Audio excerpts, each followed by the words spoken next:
This morning in Lectar we had a group of 2 Germans, 2 Spanish guys and 2 Italians, all couples. So who do you think started off first? Well, very easy question. The Germans, of course, started off at 9 o'clock exactly. They said they were going to start at 9 and 1 minute, but they were 1 minute early. They started precisely at 9. German precision. And then the Spanish normally would have started after the Italians, but in recent years they learned many lessons from motorsports since Alonso, Jorge Lorenzo, Pedrosa, so they've become faster.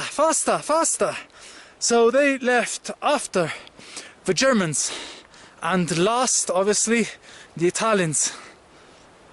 We are the slowest, but we enjoy life the most. Now, who is the best at lovemaking, you may ask? Well, the answer is simple. The Italian, me, and probably the Japanese. The reason is that neither the German nor the Spanish had a shower this morning, so it must be us.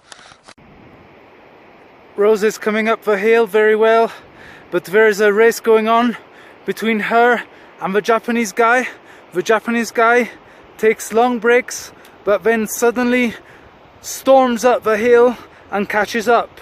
Who will be the winner? We'll know at the end of the day. The Japanese is desperately trying to catch up. His honor is at stake.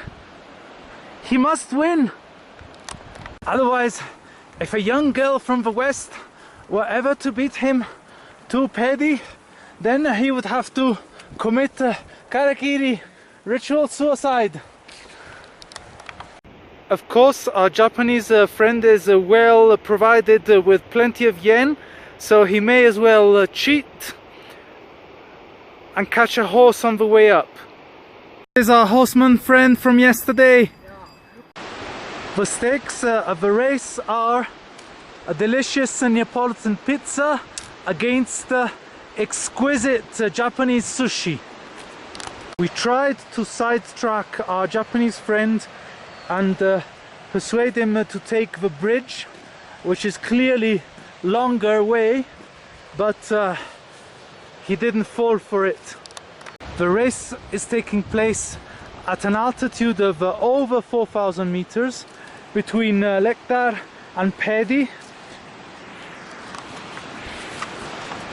It's actually about 4,300 now, and Phedi is around 4,600, and the Japanese is capitalizing on the difficulties of the Italian girl, who notoriously has a bad knee and goes very slowly downhill.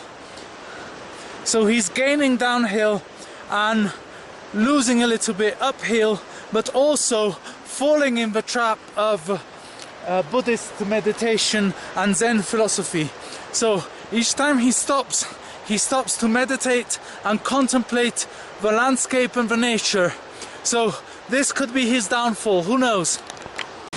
The competition is getting more thrilling, more exciting and more dangerous, because in a desperate attempt to gain time, we got to make it through this bridge, which looks very unstable, and I wouldn't like to end up in the white waters below the bridge with my rucksack.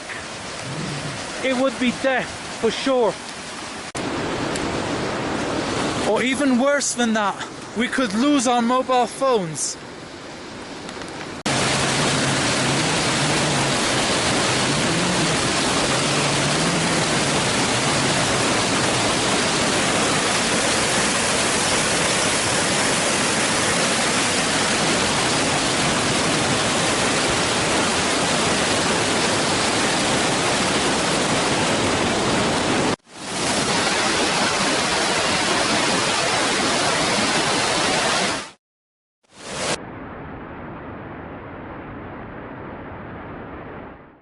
Oh no, by sheer willpower, our Japanese friend has gone ahead.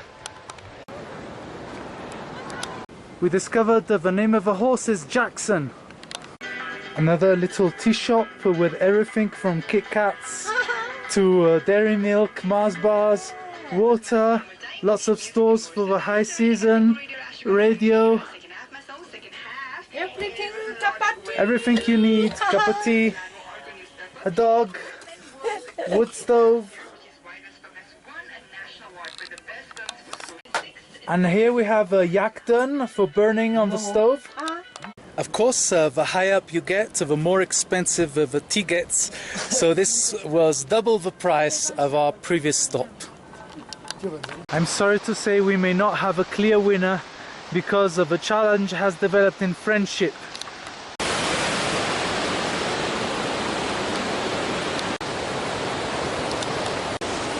This is what a landslide looks like.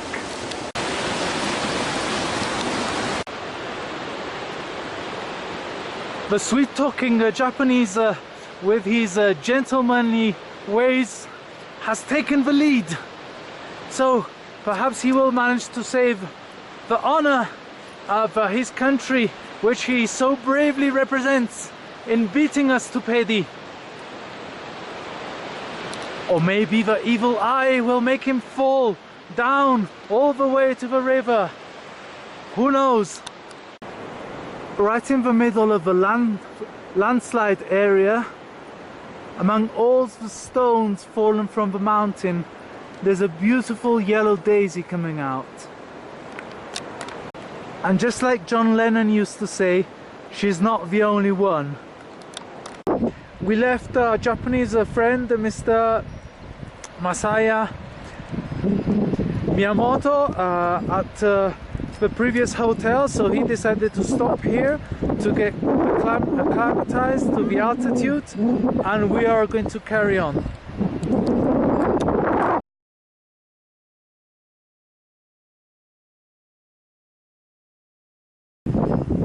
Never been so high before. Feels almost as if we're on the moon. The horses just went past us. One almost pushed me out of the way. That was real close. I love the saddles. I love the leather bags they have. I think I can see the snowman. So guys, this is the lodge in High Camp where you have to pay for everything. And so the Wi-Fi password is 200 rupees. Phone charge is 100 rupee per hour. The only thing you don't have to pay for is the stones on the hot stove. You can hold them in your hands, get scorched, but at least get warm. This side of the lodge has turned into a gambling table. Whereas on the other side of the lodge, we have a group of horsemen who are going to Muktinath.